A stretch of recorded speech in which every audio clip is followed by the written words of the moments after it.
Earlier today, I taught a lesson to second grade students that involved a review of 2D and 3D shapes. I planned for a high level of student engagement by choosing an activity that I thought the students would really enjoy doing. With second grade students, they really love doing things hands-on and activities where it's not a worksheet. They don't have to sit there with a pencil and paper and write things down.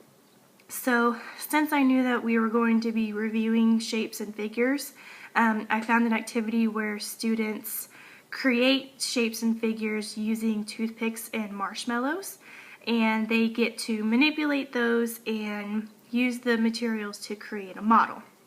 So I knew that they would really like that and that it would be an engaging activity for them to be a part of.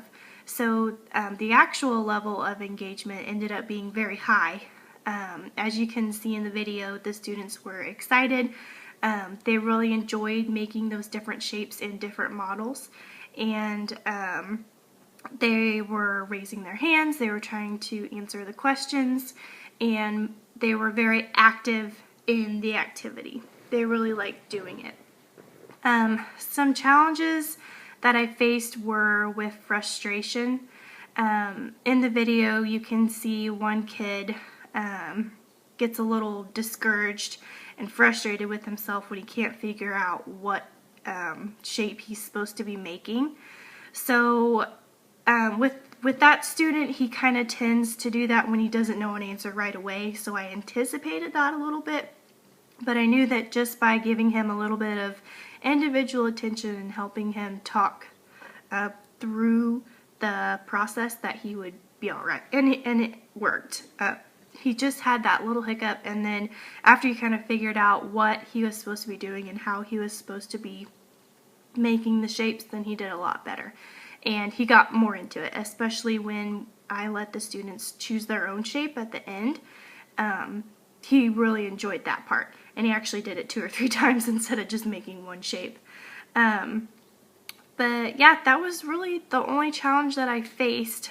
Something else, but I am not sure exactly how I would fix it, is that some of the students' models didn't hold together very well, and I think it's just the marshmallows and the toothpicks. Either they didn't get them in all the way, or it's kind of a hard structure to get to stand anyway, especially for those 3D ones.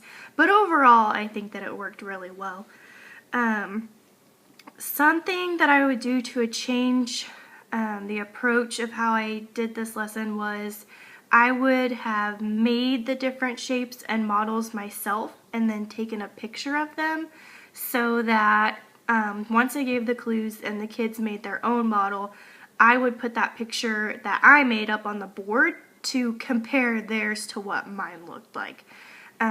Because for some of them, like the cubes, they needed to look a certain way, but for others, it was okay if they looked a little bit different. For example, the octagons, as long as it had 8 sides and 8 vertices, it was an octagon. It didn't have to look exactly like a stop sign shape. It could look a little bit different. So I think that would be helpful, and especially to those kids, like the one kid who got frustrated, being able to see exactly what he could create would probably have been helpful for him.